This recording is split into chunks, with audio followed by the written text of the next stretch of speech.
The Man of the Crowd by Edgar Allan Poe. Ce grand malheur de ne pouvoir être seul, la bruyère.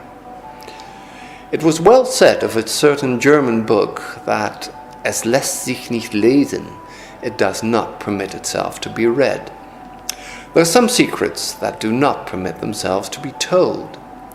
Men die nightly in their beds, wringing the hands of ghostly confessors and looking them piteously in the eyes, die with despair of heart and convulsion of throat, on account of the hideousness of mysteries that won't suffer themselves to be revealed. Now and then, alas, the conscience of man takes up a burthen so heavy in horror that it can be thrown down only into the grave. And thus the essence of all crime is undivulged. Not long ago, about the closing in of an evening in autumn, I sat at the large bow window of the D coffee house in London. For some months I had been ill in health, but was now convalescent, and with returning strength found myself in one of those happy moods that are so precisely the converse of ennui, moods of the keenest appetency, when the film from the mental vision departs, the achlus osprin epen, and the intellect, electrified, surpasses as greatly its everyday condition, as does the vivid yet candid reason of Leibniz, the mad and flimsy rhetoric of Gorgias. Merely to breathe was enjoyment, and I derived positive pleasure even from many of the legitimate sources of pain. I felt a calm but inquisitive interest in everything. With a cigar in my mouth and a newspaper in my lap, I had been amusing myself for the greater part of the afternoon, now in poring over advertisements, now in observing the promiscuous company in the room, and now in peering through the smoky panes into the street. This latter is one of the principal thoroughfares of the city, and had been very much crowded during the whole day. But as darkness came on, the throng momently increased, and by the time the lamps were well lighted, two dense and continuous tides of population were rushing past the door. At this particular period of the evening, I'd never before been in a similar situation, and the tumultuous sea of human heads filled me, therefore, with a delicious novelty of emotion. I gave up, at length, all care of things within the hotel, and became absorbed in contemplation of the scene without. At first, my observations took an abstract and generalizing turn. I looked at the passengers in masses and thought of them in their aggregate relations. Soon, however, I descended to details and regarded with minute interest the innumerable varieties of figure, dress, air, gait, visage, and expression of countenance. By far the greater number of those who went by had a satisfied business-like demeanor, and seemed to be thinking only of making their way through the press. Their brows were knit, and their eyes rolled quickly. When pushed against by fellow wayfarers, they evinced no symptom of impatience, but adjusted their clothes and hurried on. Others, still a numerous class, were restless in their movements, had flushed faces, and talked and gesticulated to themselves as if feeling in solitude on account of the very denseness of the company around. When impeded in their progress, these people suddenly ceased muttering, but redoubled their gesticulations and awaited with an absent and overdone smile upon the lips the course of the persons impeding them. If jostled, they bowed profusely to the jostlers and appeared overwhelmed with confusion. There was nothing very distinctive about these two large classes beyond what I have noted. Their habiliments belonged to that order which is pointedly termed the decent. They were undoubtedly noblemen, merchants, attorneys, tradesmen, stock jobbers, the eupatrids and the commonplaces of society, men of leisure and men actively engaged in affairs of their own, conducting business upon their own responsibility. They didn't greatly excite my attention. The tribe of clerks was an obvious one, and here I discerned two remarkable divisions. There were the junior clerks of flash houses, young gentlemen with tight coats, bright boots, well-oiled hair, and supercilious lips. Setting aside a certain dapperness of carriage, which may be termed deskism for want of a better word, the manner of these persons seemed to me an exact facsimile of what had been the perfection of bon ton about 12 or 18 months before. They wore the cast off graces of the gentry, and this, I believe, involves the best definition of the class. The division of the upper clerks of staunch firms, or of the steady old fellows, it was not possible to mistake. These were known by their coats and pantaloons of black or brown, made to sit comfortably with white cravats and waistcoats, broad solid-looking shoes, and thick hose or gaiters. They had all slightly bald heads, from which the right ears, long used to pen-holding, had an odd habit of standing off on end. I observed that they always removed or settled their hats with both hands, and wore watches with short gold change of a substantial and ancient pattern. Theirs was the affectation of respectability, if indeed there be an affectation so honourable. There were many individuals of dashing appearance, whom I easily understood as belonging to the race of swell pickpockets, with which all great cities are infested. I watched these gentry with much inquisitiveness, and found it difficult to imagine how they should ever be mistaken for gentlemen by gentlemen themselves. Their voluminousness of wristband, with an air of excessive frankness, should betray them at once. The gamblers, of whom I descried not a few, were still more easily recognizable. They wore every variety of dress, from that of the desperate thimble-rigged bully, with velvet waistcoat, fancy neckerchief, gilt change, and filigreed buttons, to that of the scrupulously inornate clergyman, than which nothing could be less liable to suspicion. Still, all were distinguished by a certain sodden swarthiness of complexion, a filmy dimness of eye, and pallor and compression of lip. There were two other traits, moreover, by which I could always detect them: a guarded lowness of tone in conversation, and a more than ordinary extension of the thumb in a direction at right angles with the fingers. Very often, in company with these sharpers, I observed an order of men somewhat different in habits, but still birds of a kindred feather. They may be defined as the gentlemen who live by their wits. They seem to prey upon the public in two battalions, that of the dandies and that of the military men. Of the first grade, the leading features are long locks and smiles. Of the second, frogged coats and frowns. Descending in the scale of what is termed gentility, I found darker and deeper themes for speculations.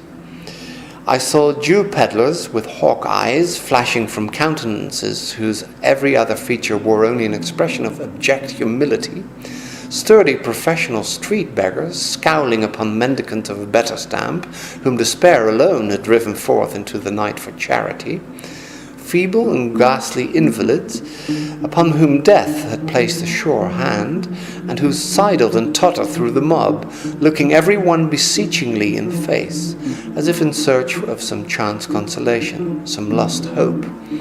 Modest young girls returning from long and late labour to a cheerless home, and shrinking more tearfully than indignantly from the glances of ruffians, whose direct contact even could not be avoided.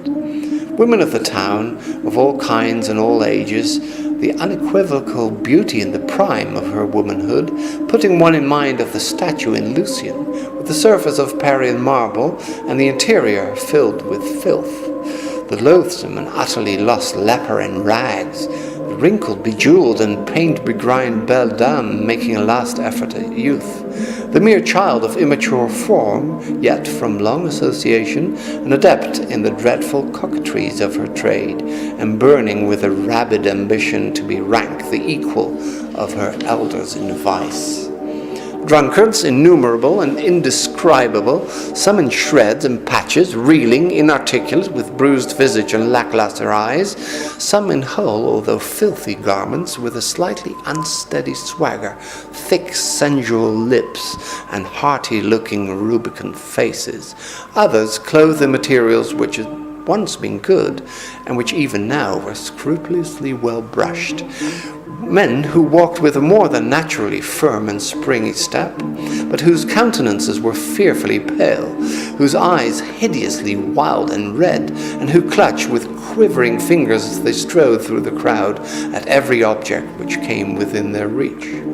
Beside these, piemen, porters, coal heavers, sweeps, organ grinders, monkey exhibitors, and ballad-mongers, those who vended with those who sang, ragged artisans and exhausted labourers of every description, and all full of a noisy and inordinate vivacity which jarred discordantly upon the ear and gave an aching sensation to the eye. As the night deepened, so deepened to me the interest of the scene, for not only did the general character of the crowd materially alter, its gentler features retiring in the gradual withdrawal of the more orderly portion of the people, and its harsher ones coming out into bolder relief as the late hour brought forth every species of infamy from its den, but the rays of the gas lamps, feeble at first in their struggle with the dying day, had now at length gained ascendancy, and threw over everything a fitful and garish lustre. All was dark, yet splendid, as that ebony to which has been likened the style of Tertullian. The wild effects of the light enchained me to an examination of individual faces, and although the rapidity with which the world of light flitted before the window prevented me from casting more than a glance upon each visage, still it seemed that in my then peculiar mental state I could frequently read, even in that brief interval of a glance, the history of long years. With my brow to the glass, I was thus occupied in scrutinizing the mob, when suddenly there came into view a countenance, that of a decrepit old man, some 65 or 70 years of age, a countenance which at once arrested and absorbed my whole attention on account of the absolute idiosyncrasy of its expression. Anything even remotely resembling that expression I had never seen before. I well remember that my first thought upon beholding it was that of wretch, had he viewed it, would have greatly preferred it to his own pictorial incarnations of the fiend. As I endeavoured, during the brief minute of my original survey, to form some analysis of the meaning conveyed, there arose confusedly and paradoxically within my mind the ideas of a vast mental power, of caution, of penuriousness, of avarice, of coolness, of malice, of bloodthirstiness, of triumph, of merriment, of excessive terror, of intense, of supreme despair. I felt singularly aroused, startled, fascinated. How wild a history, I said to myself, is written within that bosom. Then came a craving desire to keep the man in view, to know more of him. Hurriedly putting on an overcoat and seizing my hat and cane, I made my way into the street and pushed through the crowd in the direction which I had seen him take, for he had already disappeared. With some little difficulty I at length came within sight of him, approached and followed him closely, yet cautiously, so as not to attract his attention. I had now a good opportunity of examining his person. He was short in stature, very thin, and apparently very feeble. His clothes generally were filthy and ragged, but as he came now and then within the strong glare of a lamp, I perceived that his linen, although dirty, was of a beautiful texture, and my vision deceived me, or through a rent in a closely buttoned and evidently second-handed roquelaire which enveloped him, I caught a glimpse both of a diamond and of a dagger. These observations heightened my curiosity, and I resolved to follow the stranger whithersoever he should go. It was now fully nightfall, and a thick, humid fog hung over the city, soon ending in a settled and heavy rain. This change of weather had an odd effect upon the crowd, the whole of which was at once put into new commotion and overshadowed by a whirl of umbrellas. The waver, the jostle, and the hum increased in a tenfold degree. For my own part, I didn't much regard the rain, the lurking of an old fever in my system rendering the moisture somewhat too dangerously pleasant. Tying a handkerchief about my mouth, I kept on. For half an hour the old man held his way with difficulty along the great thoroughfare, and I here walked close at his elbow through fear of losing sight of him. Never once turning his head to look back, he didn't observe me. By and by he passed into a cross street, which, although densely filled with people, was not quite so much thronged as the main one he had quitted. Here a change in his demeanour became evident. He walked more slowly and with less object than before, more hesitatingly. He crossed and recrossed the way repeatedly without apparent aim, and the press was still so thick that at every such movement I was obliged to follow him closely. The street was a narrow and long one, and his course lay within it for nearly an hour, during which the passengers had gradually diminished to about that number which is ordinarily seen at noon in Broadway near the Park.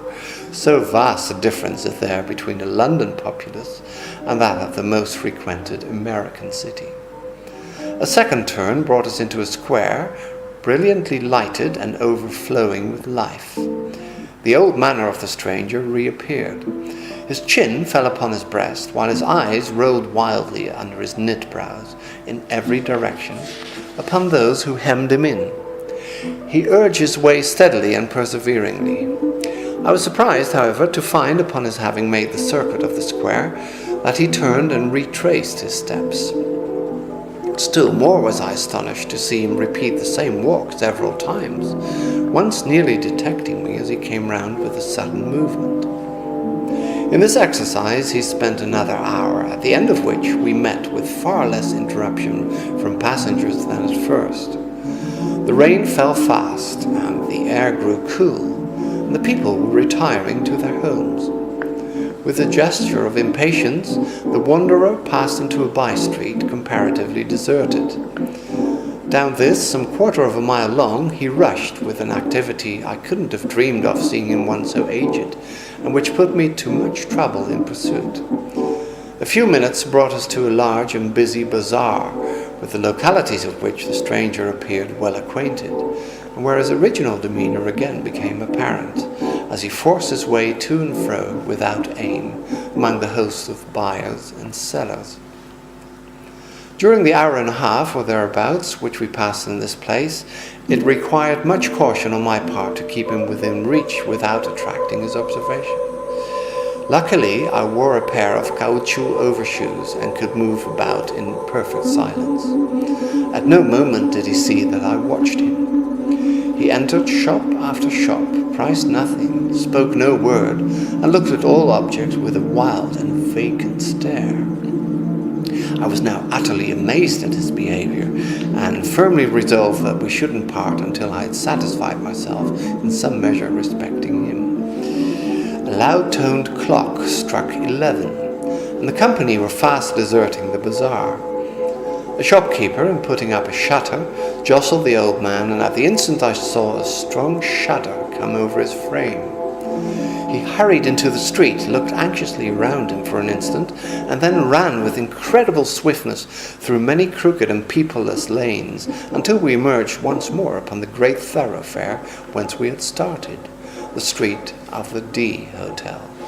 It no longer wore, however, the same aspect. It was still brilliant with gas, but the rain fell fiercely and there were few persons to be seen. The stranger grew pale. He walked moodily some paces up the once populous avenue, then, with a heavy sigh, turned in the direction of the river and, plunging through a great variety of devious ways, came out, at length, in view of one of the principal theatres. It was about being closed, and the audience were thronging from the doors. I saw the old man gasp as if for breath while he threw himself amid the crowd, but I thought the intense agony of his countenance had in some measure abated. His head again fell upon his breast.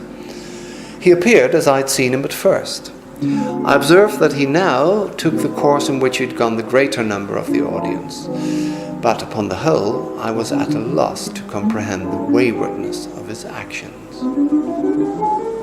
As he proceeded, the company grew more scattered, and his old uneasiness and vacillation were resumed. For some time he followed closely a party of some 10 or 12 roisterers, but from this number one by one dropped off, until 3 only remained together, in a narrow and gloomy lane little frequented. The stranger paused and for a moment seemed lost in thought. Then, with every mark of agitation, pursued rapidly a route which brought us to the verge of the city, amid regions very different from those we had hitherto traversed. It was the most noisome quarter of London, where everything wore the worst impress of the most deplorable poverty and of the most desperate crime. By the dim light of an accidental lamp, tall, antique, worm-eaten wooden tenements were seen tottering through their fall, in directions so many and capricious that scarce the semblance of a passage was discernible between them. The paving stones lay at random, displaced from their beds by the rankly growing grass. Horrible filth festered in the dammed-up gutters. The whole atmosphere teemed with desolation. Yet, as we proceeded, the sounds of human life revived by sure degrees, and at length large bands of the most abandoned of the London populace were seen reeling to and fro. The spirits of the old man again flickered up as a lamp which is near its death hour. Once more he strode onward with elastic tread. Suddenly a corner was turned, a blaze of light burst upon our sight, and we stood before one of the huge suburban temples of intemperance, one of the palaces of the fiend, Jinn. It was now nearly daybreak, but a number of wretched inebriates still pressed in and out of the flaunting entrance. With a half-shriek of joy, the old man forced a passage within, resumed at once his original bearing, and stalked backward and forward without apparent object among the throng.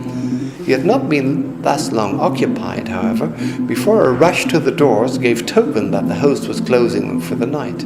It was something even more intense than despair that I then observed upon the countenance of the singular being whom I had watched so pertinaciously. Yet he did not hesitate in his career, but with a mad energy retraced his steps at once to the heart of the mighty London. Long and swiftly he fled, while I followed him in the wildest amazement, resolute not to abandon a scrutiny in which I now felt an interest all-absorbing. The sun arose while we proceeded, and when we had once again reached that most thronged mart of the populous town, the street of the D Hotel, it presented an appearance of human bustle and activity scarcely inferior to what I'd seen on the evening before.